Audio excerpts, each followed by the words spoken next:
मैं आपको विश्वास दिलाना चाहता हूं, हम गरीब को गणेश मान करके पूजा करते हैं।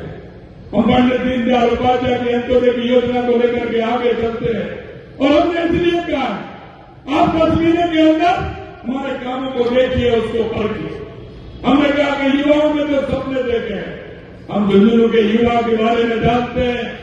सुबह और कई जिले का और कहीं का युवा कुछ करता हो, लेकिन मेरे शेखावाटी का युवा सुबह 4 बजे सड़कों पर दौड़ता है, 4 बजे सड़कों पर दौड़ता है, उस गांव की गलियों में दौड़ता है। मेरी बहनें पढ़ती हैं, उनके अंदर करने की इच्छा है और उस शिक्षा की जो उनकी इच्छा है, उस इच्छा के अनुरूप भी हम काम कर रहे हैं। उनकी भाव और भावना को देख करके हम काम कर रहे हैं। हमने युवाओं से वायदा किया, हम सरकारी तौर पर 4 लाख भर्ती करेंगे, लेकिन मैं आपको कह के जा रहा हूं 4 लाख तो हमने कहा है, 1 लाख भर्ती हमने इस साल कहा है, पहली साल में करेंगे। 33,000 को हमने नियुक्ति पत्र दे दिया और अब देखते जाइए, कैलेंडर भी निकाल दिया और कैबिनेट ने 90,000 वैकेंसियों को हमारी कैबिनेट ने स्वीकृति करने का काम भी किया। और अभी आप हमारे माननीय अर्जुन जी माननीय प्रदेश अध्यक्ष जी कह रहे थे राजस्थान, अरे राजस्थान में शेखावाटी का बहुत बड़ा योगदान है। आपके उन सभी से हमने MOU किए हैं और कैबिनेट में हमने पास भी कर दिया, जमीन भी अलॉट कर दी और काम भी चालू हो रहा है। आने वाले समय में जब इन्होंने कहा कि यमुना का पानी को हम रद्द करेंगे, मैंने हरियाणा में जाकर के कहा, मेरा भाषण सुन लेना, हरियाणा के चुनाव प्रचार में गया, मैंने कहा अरे रद्द तो तुम जब करोगे जब हरियाणा में तुम्हारी सरकार आएगी। अरे ये भावना शेखावाटी की है, क्योंकि शेखावाटी को पानी मिले और कोई नहीं आने दे तो ये शेखावाटी वाले छोड़ने वाले हैं क्या? अरे बताइए छोड़ने वाले क्या? अरे ये तो वो लोग हैं जो लोगों को पानी पिलाते हैं, प्याऊ लगाते हैं। ये तो वो लोग हैं गर्मी में खुद पानी नीचे से खींचते हैं और जाकर के प्याऊ लगाते हैं, गाय को पशु को पानी पिलाने का काम करते हैं। अरे इनके पानी को रोकने की ताकत कांग्रेस के अंदर है क्या? तो अपना भविष्य आपको भी देखना है और आपने देखा कांग्रेस के लोग कहते थे आप क्या करोगे? अरे अभी देखते जाइए, पेपर लीक की कार्रवाई जो हमने कहा था, पहले दिन कहा था कि इनको छोड़ने वाले नहीं है।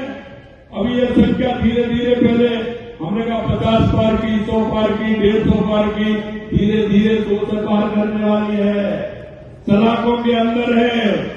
और मैं आज भी दोहराना चाहता हूं, कोई भी बचने वाला नहीं है, कोई भी बचने वाला नहीं है।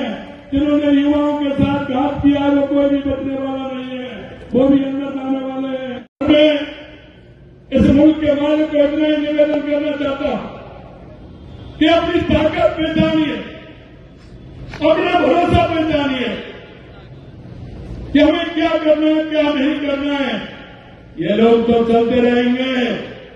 अरे आपकी पीढ़ी तो छोड़ो, ये तो तीसरी पीढ़ी है, चौथी भी तैयार है उनकी। तो झुंझुनू का कोई नंबर नहीं आएगा उनका, वो तो चौथी भी तैयार है। मैं आपसे इतना ही करना चाहता हूं और इतना ही कहना चाहता हूं कि मेरे भाई और बहनों, अपने विकास के लिए, झुंझुनू के विकास के लिए, झुंझुनू के विकसित करने के लिए, राजस्थान को विकसित करने के लिए आपसे इतना निवेदन करना चाहता हूं, आने वाली 13 तारीख को कमल के फूल पर निशान लगाइए, मोहर लगाइए और हमारे राजेंद्र भानु जी को ज्यादा से ज्यादा वोटों से जिता करके विधानसभा में भेजिए। ये तो पहला बजट था जो आपने एक टेलर देखा था, एक टेलर देखा था। मेरे से कहते हैं कांग्रेस वाले नरेंद्र मोदी जी के नेतृत्व में ये राजस्थान विकसित राजस्थान होगा, विकसित राजस्थान होगा। हमारे युवा को सोच समझ के विचार करके करते हैं। और वो मैं इसलिए कहना चाहता हूं, आप इतने लंबे समय से चुनाव में हिस्सा ले रहे हैं, अपनी भागीदारी भी निभा रहे हैं, लेकिन मैं इतना कहना चाहता हूं, आप इस देश और प्रदेश के मालिक हो। मालिक को सोचना पड़ता है कि मुझे मेरे निर्णय लेने से पहले क्या करना होता है।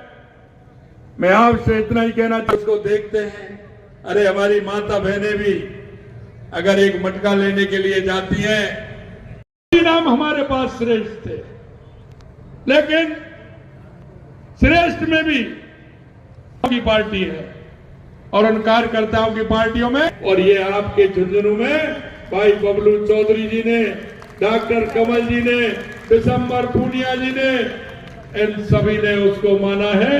मैं धन्यवाद देना चाहता हूं।